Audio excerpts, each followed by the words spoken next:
Thank you for listening to Discovering the Scriptures with Dr. Peter John.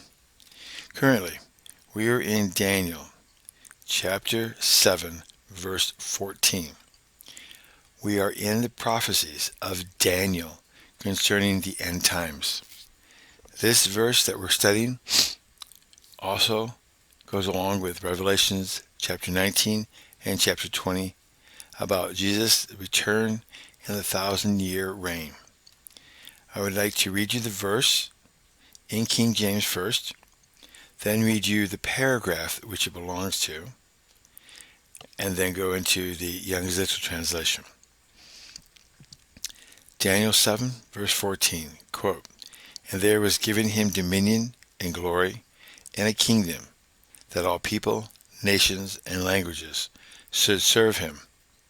His dominion is an everlasting dominion, which shall not pass away, and his kingdom that which shall not be destroyed." Unquote. Now the paragraph that it belongs to, Daniel 7, verse 11 through 14.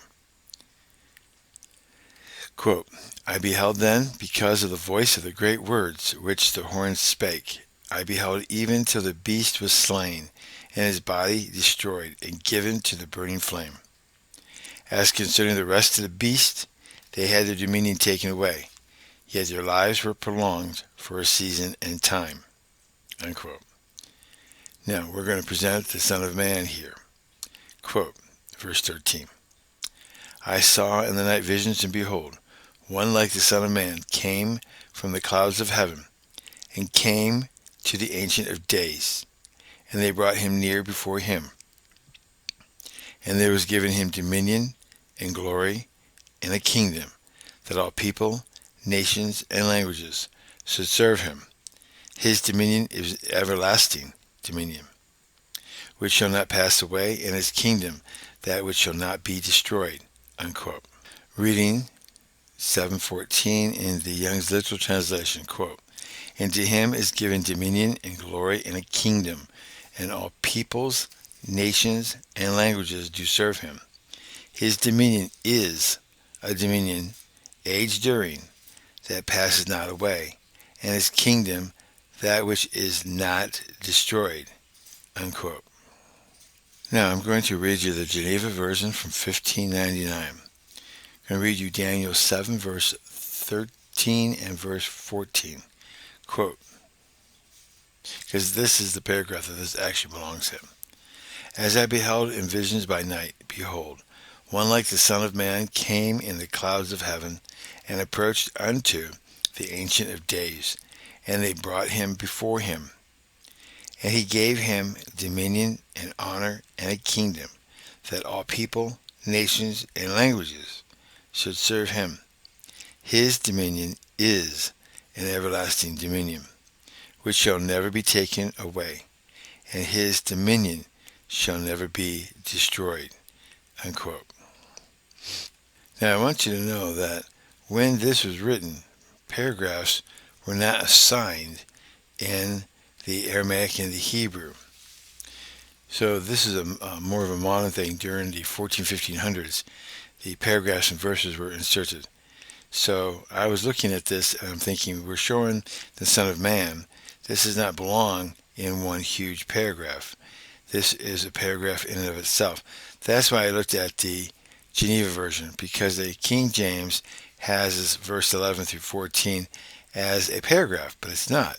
The Son of Man presented is verse 13 and 14. So the verse 11 to 12 belongs to the Ancient of Days reigns. But we're talking about a procession that went on, how Jesus was brought before God in the clouds in a procession. It was a big, to-do. Like we would go to the prom or something. It was a big to-do. And he was presented to the Father. And when he was presented to the Father gave him. So I'm pretty sure this was orchestrated by God the Father to bring Jesus to him like this, in a big thing, to show everyone what God was doing for his Son. And he gave him dominion, he gave him glory, he gave him a kingdom, and he gave him all people. That means all the nations, all the languages, that they should serve him. And his dominion would last forever. And it should not pass away, and it would not be destroyed. Now remember that Daniel has seen multiple kingdoms, multiple leaders die or get destroyed in his lifetime. And now we're talking about something that's going to last forever. I'm sure that must be a wonderful comfort to him. Let's take a look at the interlinear. Let's take a look at the Aramaic and break it down and see how it was written into the English. So it goes like this: nations, peoples, that all, and a kingdom and glory, dominion was given, and to him shall pass away not, which an everlasting dominion, his dominion is, should serve him, and languages shall be destroyed, not the one which and his kingdom.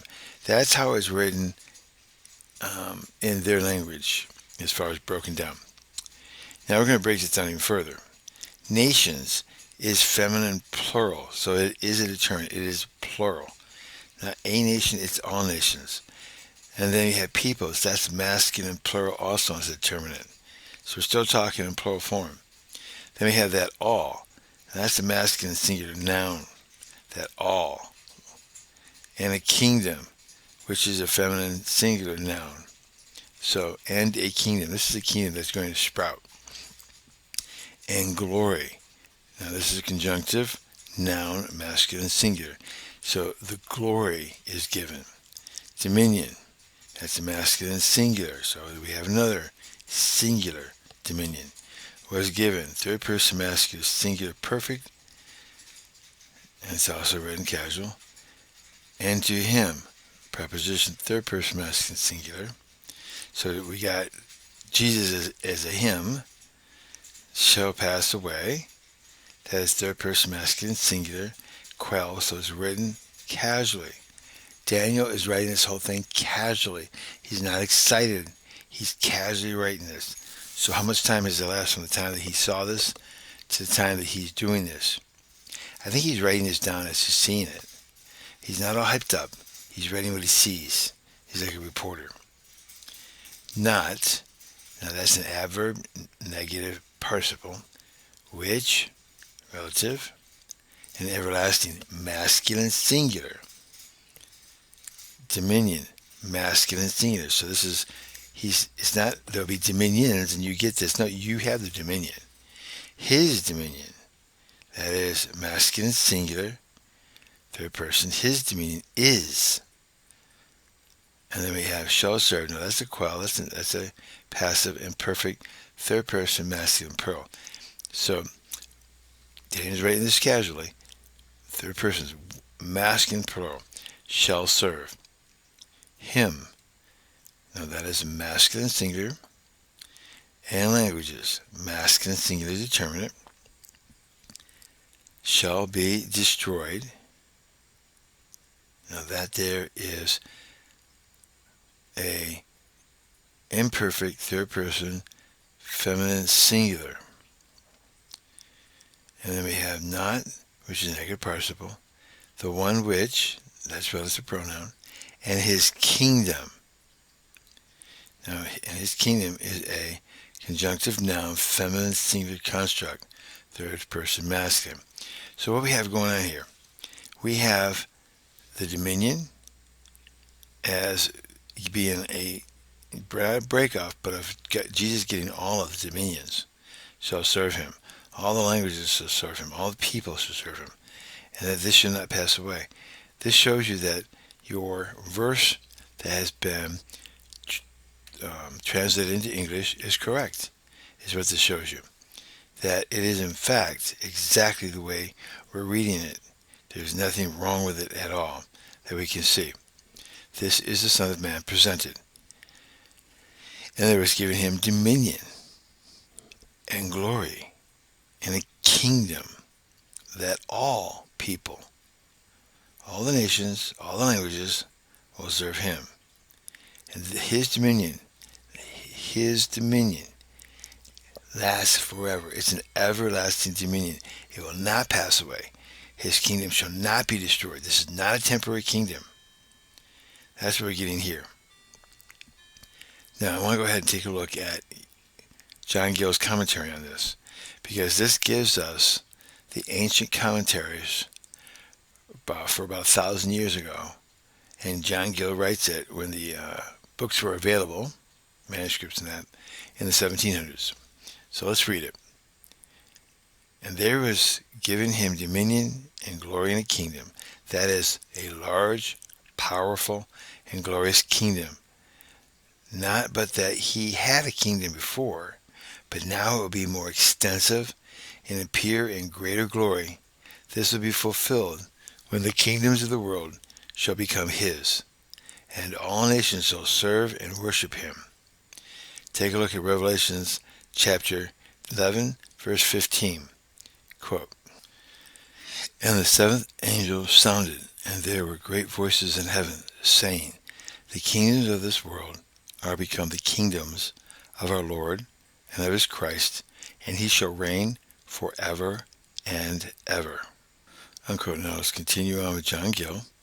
As follow, that all people, nations, and languages should serve him, embrace his gospel, submit to his ordinances, serve and worship him, in every religious duty, every people, all of all nations, and of all languages under heaven, which will be the case when the everlasting gospel will be preached to them with all success. Take a look at Revelations 14, verse 6, reading from the King James Bible.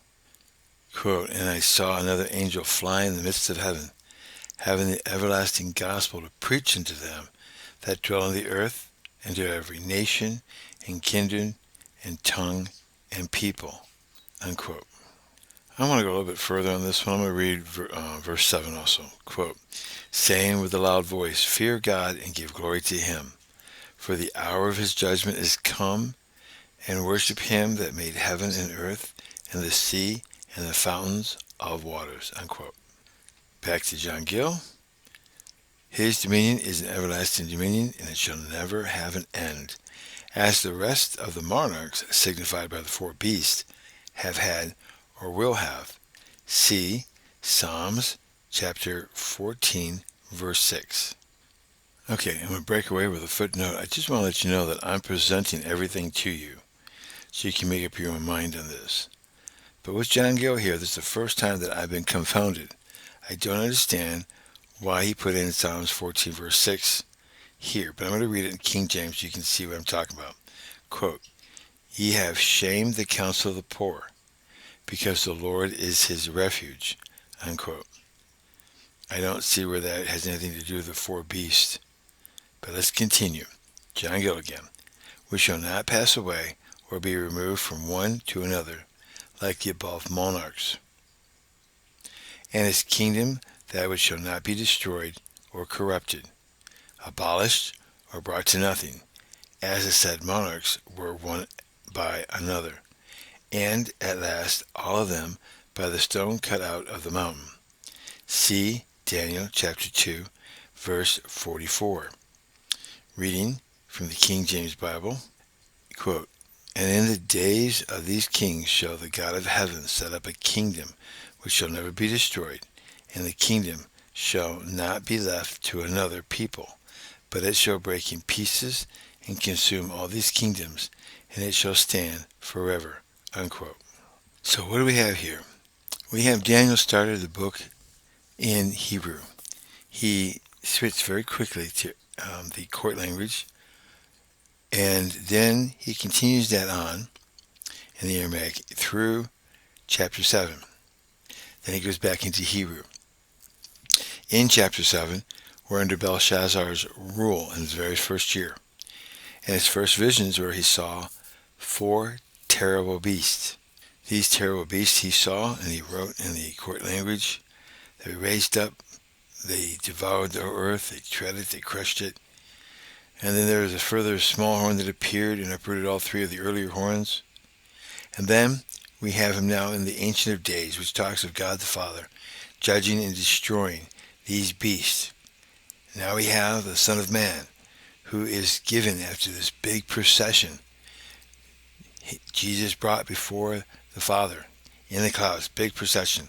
Everyone's seeing, and God gives him. Everyone knows it. It's announced. He's giving him everything so that he can establish his reign on earth.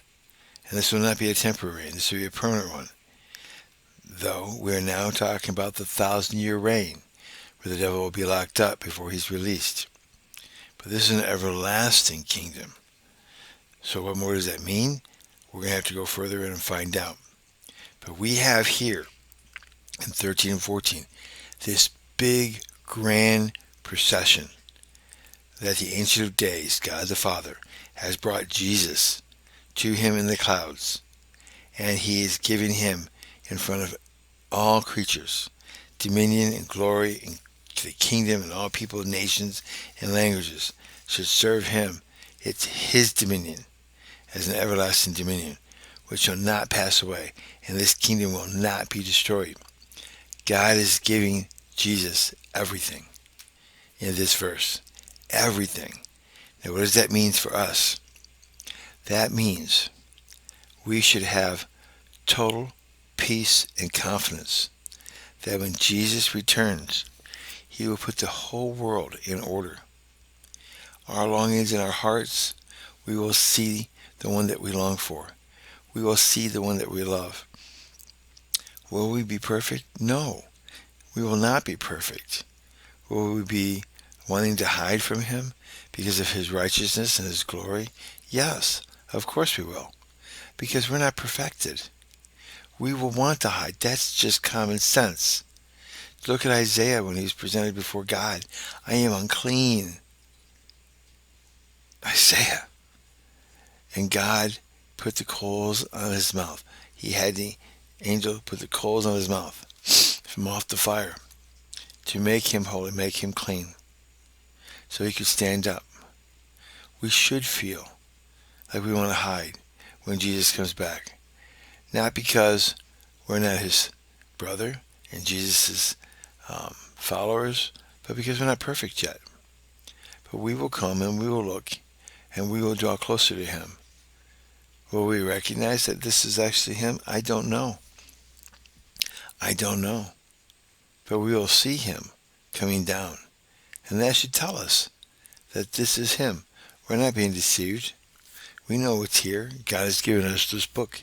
He has given us this book to tie in with the book of Revelations that John wrote on the island of Patmos. This is a time where there will be great rebellion on the earth against him. This will be a time of people trying to influence you to rebel against him. This will be a time for you to do what Daniel says. Pray at least 3 times a day. When you see this happen, pray. Pray for peace. Pray that your sins that you have will be covered under the blood and that you will be able to be holy and righteous and walk before God like Jesus. And continue to pray. If you see that you've done a sin, ask for forgiveness. If you have a prayer hindrance, take care of it. If you see that your brother or sister sins, ask for their forgiveness. Love them. Don't point out in their face. Nobody wants that. But pray for them. Jesus is coming here.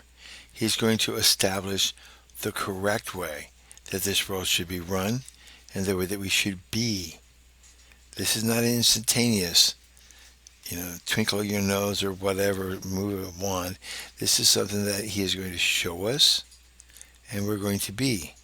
And for those that do not want to be, he will destroy. He will take those bad influences away from us. But this is a process. We will see it. You will have fear. If you're really, truly righteous and holy, you will be on your knees and you'll hold up your hands and you will be thanking God for Jesus' return. If you're not perfected yet, you will want to hide and look and peek. And that's okay. Because God has promised to bring you to where you need to be. He loves you like a great father, and he will perfect you. So this is the Son of Man. He's been presented in all of his glory. And we're going to go further and further into this as we go and see the end times, the last days, and what we should expect. And we should know this. We should definitely know this information. This information is being presented to you for you to make up your mind. Not for me to tell you how things will be and how you should be, but for you to make up your own mind. Kids will not be able to ride in their parents' coattails just because their mom was a Christian or dad was a Christian. Doesn't mean that kid's going to go to heaven. They have to make their own decision whether they want to love God or not, whether they want to follow their parents into heaven or not. This is something that has to be. So as we continue forward, we're going to continue with these prophecies because we're getting in deep now. That's what this book is all about. So if you want to make sure that you get it all, go down below and hit that subscribe button.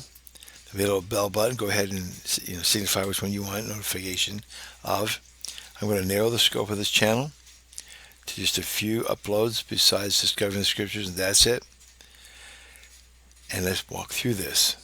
I'm going to do the best I can. I'm having to work a lot to take care of the bills in my household. I'm doing my best to cut them, but I still have to work a lot because I'm a working minister. So if you can, hit the ads that appear on this channel, and that will help bring in a stipend from the advertisers. It's a small one. I make around $400 to $500 a month before taxes. So that would definitely help. The more you hit them, the more that gets brought in, and I would greatly appreciate it so I can spend more time at this. Thank you very much. Please continue to pray for me. As you well know, I did suffer a stroke, a slight one, during this last year, and thank God I was able to recover my speech back. So pray for me, please, and let's go forward. If you have any prayer requests at all, please put it into the comment section. And any questions that our brothers and sisters can answer, or that I see that I need to answer, I will. And thank you. God bless. And please tell others about this channel so that they can take the benefit of going through the Bible, verse by verse, audibly for the first time. God bless.